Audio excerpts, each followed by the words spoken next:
Record on that. Oh, gotta flip this. See both of us? Oh, yeah. Oh, yeah. Oh, yeah. Let's see. This is good. What up? What up?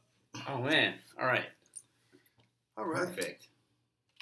So we're currently on Instagram Live with nobody, but we're going to try to do Instagram Live because we feel like we're at Teacher Hideout Las Vegas, and just rapping a little bit about what our experience has been for our podcast, and just to put the word out there, man. It's been an amazing experience so far. It's just the morning session so far, so we're rocking. So initial thoughts being here. We've been here about 20 hours so far. Oh, man, I'm just loving the vibe, man. I just got off the phone with my wife and shared with her. I was like, this is like my teacher tribe.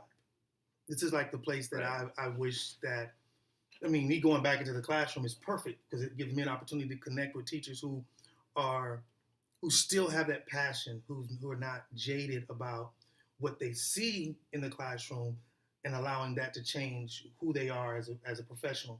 And I love the fact that, Trevor, you are the keynote for this morning when he talked about we're creators, that we are that creative being in the classroom, and we have to do that.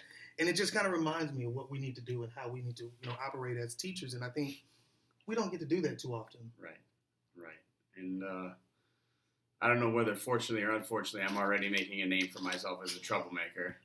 The ladies at the merch table said I was a troublemaker, but I've already got my new nickname for the weekend. Apparently, I'm going to be called Alligator Arms because we were doing this activity in my session with our session with Tracy Costa and Sheila Kennedy, and you had to grab this string to try to tie a knot, and my arms weren't long enough. And but Tracy and I had that in common, so I feel good about that. But no, that was a great session. So I know you wanted to rap a little bit about we both really liked Trevor's opening keynote. That was awesome. But I think you especially had a connection with his story. Well, yeah, it hit me immediately when he started talking about the trouble that he hit in school in 6th grade math. We've talked about it several times that was that year for me as a student, that I had a teacher put me in the corner and tell me, you're Mr. Do Nothing for the rest of the year.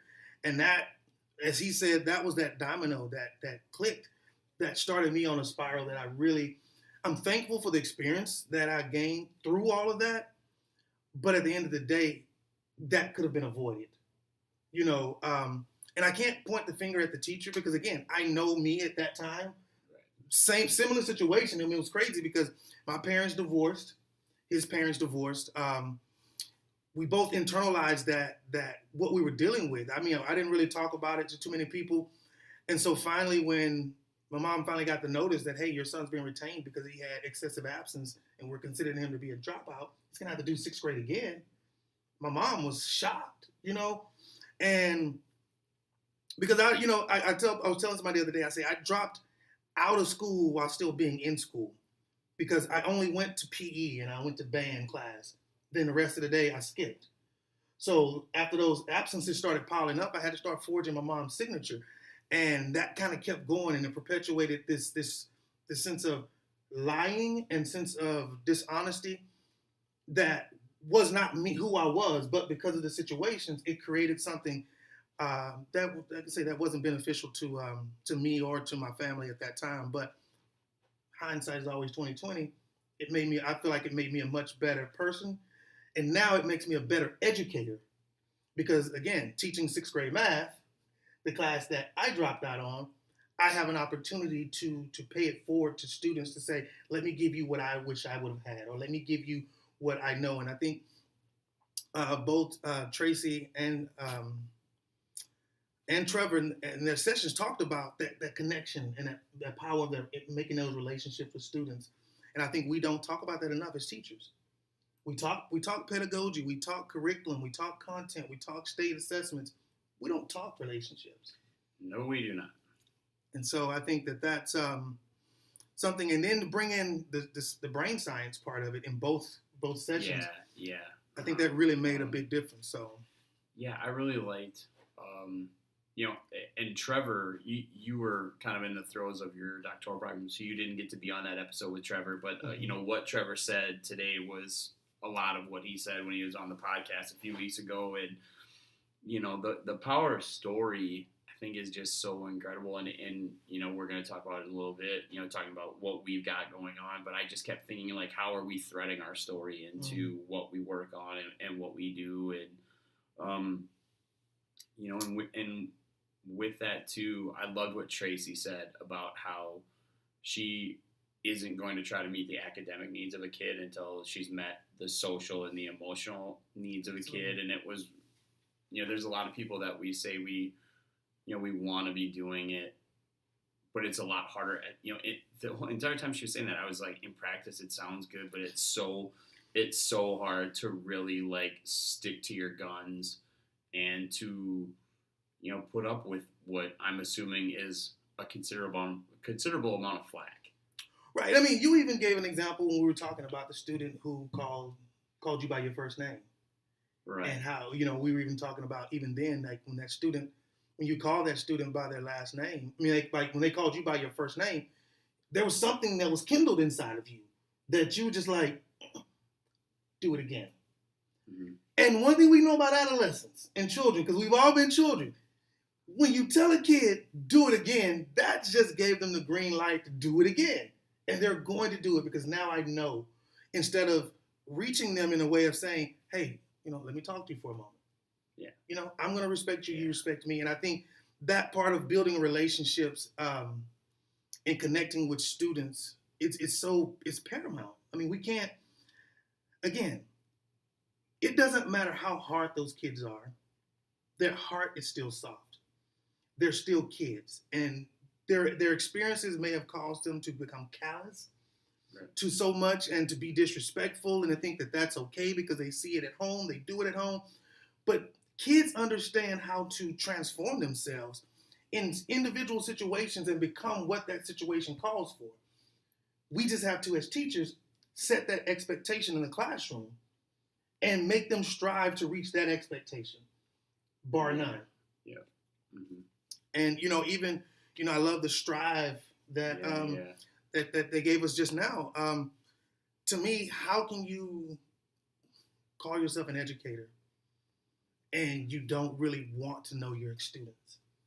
You know, we talked, you know, when we first started our conversation, I always give the example of a woodworker.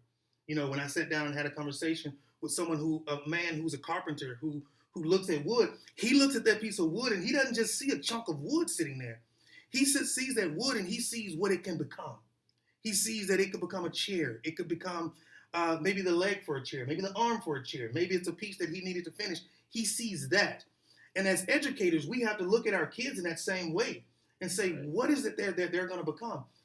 The beautiful thing about our kids is they can tell us. We can show them and expose them to so much to where they can start developing their passion.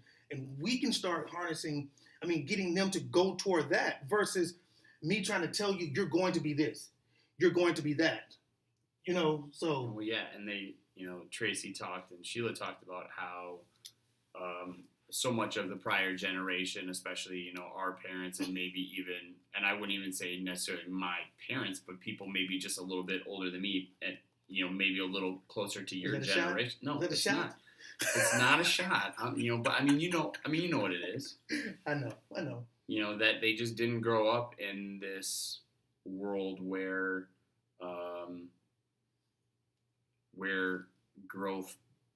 the growth mindset was really possible. You know, it was just sort of this world where what you had was what you had. Mm-hmm. And, you know, there are times where I can say, you know, with my own parents, some of the decisions I've made and I continue to make are not decisions that they would have made at the time. And granted, I was talking with some friends, you know, I'm about to be 34 in 3 weeks. And at this point, my youngest sister and my parents would have been 4. So my older sister would have been 10. I would have been 7 or 8. And my youngest sister was 4. You know, and they just lived in such a different time. And but I really loved what Tracy said about, you know, setting high expectations and really not wavering. Right. but she was very adamant that just because you set high expectations, you have to make them understand the need for failure, in that, and how that, because in the only difference between really the fixed and the growth mindset is your view of failure.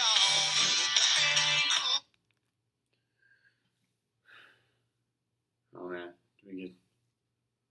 Darn, we lost our live feed. That's okay. Hit the end button. Top left, top right. Top right. Let's see what happens if we cancel.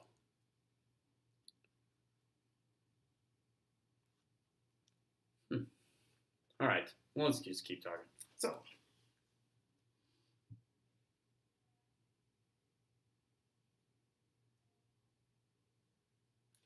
But yeah, so far, I can say Tracy and Sheila, while they were talking and they were giving us their... Yeah, sorry. Somebody tried to call me. My bad. Nobody ever called. Well, a robo dialer tried to call me. So, to our people that were live, my bad. But yeah, I mean, like I said, I think that you're saying something that's a different day and age. Right. But I think that each parent and let's take it straight teachers. Each group of educators in each generation should strive to push kids beyond what they've been pushed. My parents, neither one of my parents had college degrees.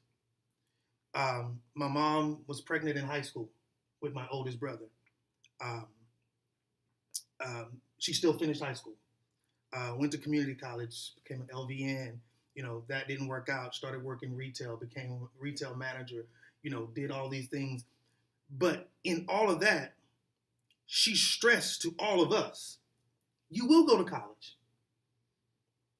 I don't care what it is. She would always say, I don't care what you're going to do, but you're going to go to college. You have to get yourself something that is going to hold its weight. My great-grandfather used to always say that education is the one thing that no one can take. You can get and no one can take away from you. You can get all the money, but you can lose it. They can take it away. They can't take away what I'm getting right now. The experience alone is worth more than the paper on the wall. And I think that as educators, if we start to, and we strive to give our students those experiences, to say, hey, the experience is more important than the state test. The experiences is more than me testing you to see how much math do you know. Because again, I tell my teachers I tell my students all the time, there's no way the world is going to ask you what's 2 plus 2. They're not. They're not going to want to know, do you know the multiplicative relationship between these sets of numbers? They don't care. They're not going to ask you what's the inverse operation of this. They don't care. But what they do, what the world cares about is, how do you build relationships? How do you respond from failure? How do you bounce back? How do you strive? How do you persevere? Those are the things that I think as educators, we have to make sure when we're sculpting our classroom experiences that we're giving those to kids. We're giving them those tools that when they face those options, they have something else in their mind except react. They have something else. Someone has deposited something in them that they can pull and say, I remember Mr. Krieger told me about this, do. And that's different from what I know from the street. Because again, I can't tell a kid who has to survive at home, your home life is wrong. I can't tell you that you shouldn't be tough, because if you go to a neighborhood that's tough, you have to be tough.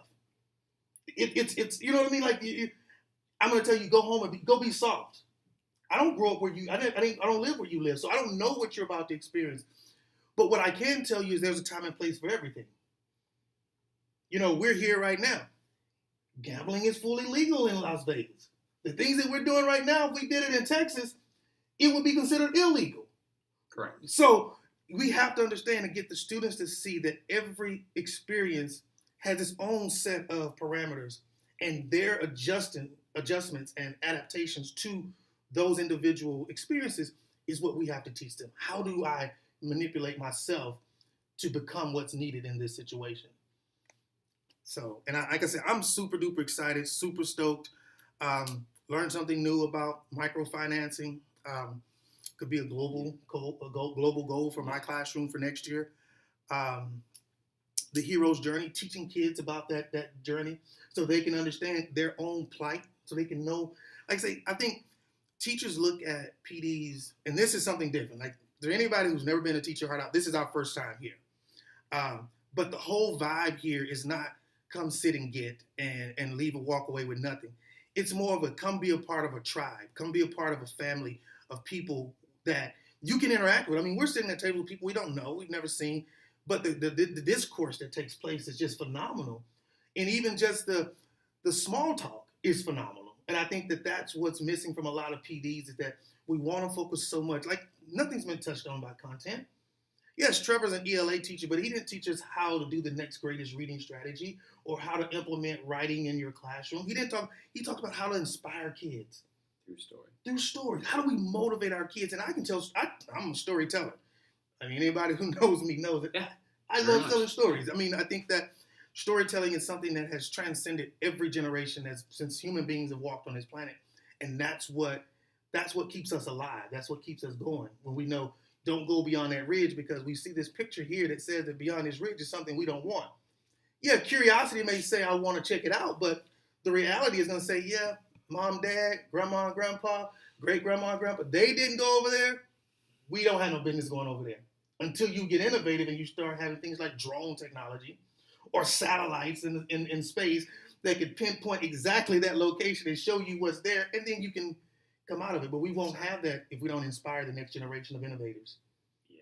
If we don't inspire the next generation of students who are going to create the next greatest things for us, right, as human beings. And I think that's the exciting part about teaching, is we have that opportunity to do that every single day. Right. You know, and this was not a part of a session, but we both got a chance to say hi to Eric Crouch, and I was commenting to him like I commented to you that maybe we're maybe one of 24 men in a 500 plus person, you know, and Eric and I were having this conversation about how do we get more men, not just to these events, but more men into the profession. And it was just something that, and when you asked me if I was okay, we were just kind of sitting there, and I was kind of like, that was what I was saying about, like, I couldn't get out of my mind once he said it to me. As, you know, I mean, that's not necessarily our direct focus, but I think that's something that we could be a part of, is growing more, increasing the number of male teachers in the profession. And he went one step farther, you know, also, you know, really focusing on adding diversity to the profession too. Oh, absolutely. You know, and that's something that I'm not trying to get off base, because I know we've got plenty on our plate right now with LEA, with our podcast, with this event in Houston in September, but I think that's gonna be a part of the mission. I think as we grow, and I maybe it's just starting like on Instagram, of really getting a connected group of male educators on Instagram and really finding ways and talking about how we can get more men into the profession. I mean, because if you go into any classroom right now and you poll how many people want to be educators, the vast majority of them are going to be females that are going to raise their hand. Right. I know for me, growing up, I mean, I'm going to date myself, in the 80s, being in school in the 80s, if I was a guy and I sat in class and said, I want to be a teacher when I grow up, I would probably get laughed at. Right. You know, but I remember I was sharing with someone that my memory book from high school, that we had to write all these different things in your favorite this, where you're going to be. And I said in my memory book in my senior year, for my 10th, in my 10 years, where would you want to be? And I said in 10 years, I'll be in school teaching music. It's close. But I think that came from the impact of a great teacher who happened to be a male, happened to be a black male, who poured into me as if he was a father. Who spent, I'm talking about 7:30, 8 o'clock, 9 o'clock at night, sitting in the band hall, talking life, not just music, talking life with a group of young men. And I love to say it, that when I talk to these guys now that were in that group with me, you know, Brian Dunlap, Marcus Britton, Eric Graves, Kenneth Rock, these guys right now are all prospering. They're all doing great. Some of them are in education. You know, and I like to think that some of the impact of what Mr. William Porter said to us as high school juniors and seniors made that much of an impact on our lives, that we realized that even though we lived in the inner city, we did not have to stay in the inner city. Mm-hmm. And I think a lot of our kids don't have that sense of hope that real, authentic education is supposed to give kids.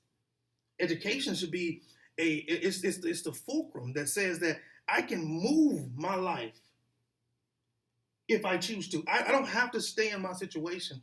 But again, our young boys, and we know the situation with especially African-American males in schools, they're the most disciplined, the most written up, the most expelled, the most suspended. In any situation, and I think it's interesting that when I've talked to people from different states and all over this country, mm-hmm. they all say the same thing. It's disproportionate the discipline that takes place, and I think there is an issue. And I'm working right now with some local pastors in Houston to put together a program for young men who are being raised by their mom, so that we can go in and become surrogates to these young men to give them those things that they don't get and that they won't get. The public school system was never designed for African Americans. Let's just be honest. We were not supposed to be taught. But now we have a group of kids that are in a school environment that have to be taught. And we're trying to teach them a certain way, but they don't learn that way. And we have to have the conversations that are bold enough to say, how do we shift that? How do we move that? Again, it's a whole nother conversation for another day, but I think that when you look at the issue with men entering into the teaching force, it starts with the young men that are sitting in the classrooms today. How do they perceive the teachers that they're having right now? How do they view them? And I think that makes the biggest difference. How do they view the respect or the absolutely that in it too? So. Am I that coach yelling in your face because you're playing football? Well, it's easy because that's something you love to do. But what about that compassionate teacher that helps you believe in yourself while you're in the classroom? And we had this conversation at breakfast this morning about, we said it 100 times, the difference between authority and influence. And that's something, these are all people who, they're Instagram influencers, but in the classroom, that's what they do. They influence. Mm-hmm. I would be hard pressed to find someone in the crowd today that's really an authoritative, because if you're authoritative, you want things done a certain way, and it doesn't seem like people at this really strive to do things a certain way. They're outside the box. They're thinking, they're creative. So, and I think that's the key in education is that you can't. We talk about this whole education reform thing that we right. both disagree with that terminology. We think that it's trash. It doesn't hold merit. It's a political ploy to get to divert people's attention from the real problem. And I think that what we really need to do is reframe what education looks like. Education itself is not change. Education means to pull out. We're as teachers, we're supposed to reach into our students and pull out that which is inside of them. But what we're doing is we're reaching into a textbook or into a state-run curriculum, and we're trying to dump it into our students, and we're wondering why they're not functioning and why our society is going to the way that it's going. And it's because we're dumping stuff that's meaningless to them. And only way they're going to find meaning in what they're doing is if we show them how it connects to what they're trying to do. I'm more motivated now. I'm just finished my phase 2 of my doctoral program. I was a little nervous to share with Kyle. When you have a board of people reading your writing and wondering whether or not you have what it takes to go to the next level, it plays a game on your mind to say, am I writing to them or am I writing because this is what's inside of me? And I think I revised that paper maybe about 15 times before I actually submitted it. Right. And I was nervous because that was the key. That was the capstone for me to move to the next phase. And now that I'm in this next phase, it's all specialization. What'd you get though? I got a 99 overall. So. Oh, just 2 100s and 2 98s, but that ain't no big thing. So. But it goes to say that when they're not putting information in me, and that's one thing I can say about the education that I'm getting now. And again, still a student. They're not dumping stuff in me. They're exposing me to things and asking me, how does this relate to what you're doing? Letting you pull what's relevant. Exactly. So what they're doing is they're showing me things and saying, pull out, let me help pull that out of you so that you can pour that into somebody else. Right. And I think that that's where education is missing. You have great teachers that are doing that, but then you have some teachers who are not. You know, you have some that'll tell kids, I'm only here for the 5th and the 20th. Who still say, regardless if you're successful or not, I still get paid. Yeah, and there are definitely times where I sit and especially with the podcast, and being here, I think the overwhelming majority of teachers are like the ones we have here. I think the overwhelming majority in this country are great teachers. It's just the majority just seems to be louder. And, you know, we're working and, you know, we got to wrap up because we got to grab some lunch before our next session. But I love what Gary Vee always says. You know, we put that on our Instagram all the time. He's like, he's not trying to build the biggest building by tearing every other building down. He's just going to build the biggest building on good. So, yeah. So, our Instagram live people, we appreciate you. We'll be coming back later. Yeah, so. Later. I guess it's, yeah, we're on West Coast time, so we'll holler at you later. But yeah, and podcast people, we'll pick it up in the afternoon.